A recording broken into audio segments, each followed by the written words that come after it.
हर गरीब को अपना मकान मिले, इसी उद्देश्य से प्रधानमंत्री आवास योजना की शुरुआत की गई।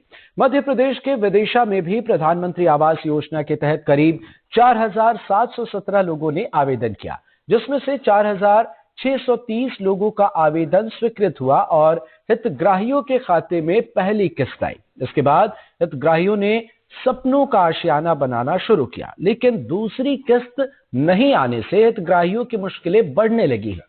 जिले के शहरी इलाके की बात की जाए तो यहां करीब 2500 हितग्राही ऐसे हैं जिनका मकान अधूरे मकानों में रहने की वजह से वे मजबूर हैं, उनके मकान अधूरे बने हुए हैं। और कुछ हितग्राही तो ऐसे हैं जिन्होंने 2 साल पहले मकान की नींव रखी थी और आज तक दूसरी किस्त का इंतजार कर रहे हैं। तो ये आधी अधूरी चीजें हैं जिससे उन्हें मुश्किल हो रही है और उनका सपना अब भी मुकम्मल नहीं हो पाया है।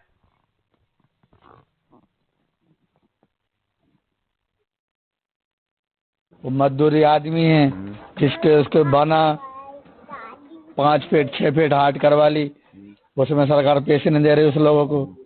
अब उसके पास घर पे है नहीं है पैसे रुपए, तो वो क्या मांग खा के मतलब आते हैं बेचारे, मजदूरी 200-300 रुपए लाते हैं, बच्चे खुआते हैं, वो खाते हैं।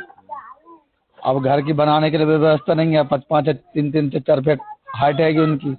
कितनी किस्त आई है और कब एक किस्त आई है और मतलब एक किस्त ओके हो गए, मतलब एक 1.5 साल। जितनी अपने आदिवासी के मोहल्ले में नल नहीं लग रहा है और तो रोड नहीं बन रही है, रोड नहीं बन रही है, उस वजह से क्या के जो प्रॉब्लम आ रहा है हमें, क्या एक नल हमने घर से ही लगवाया था हमने। प्रधानमंत्री आवास योजना की किस्त कब से नहीं मिली, क्या है कारण? पहली किस्त मिली थी हमें, पहली किस्त मिली थी, उसके बाद में पूरी हाट हो गई, अभी तक किस्त नहीं मिली हमें। पहली किस्त आई कम से कम 2 साल हो गए, जब से किस्त ही नहीं आई। दूसरी जब से और हाइट हो गई, कम से कम 3-4 फीट हाइट भी आएगी और इतने में पूरे खर्चे हो गए। घर से भी लगा दिए 10-20 हज़ार, तो जब भी बनी ही नहीं पा रही है। हाँ, कम से कम 2 साल से किस्त नहीं आई अभी। और इसी के साथ इस बुलेटिन में फिलहाल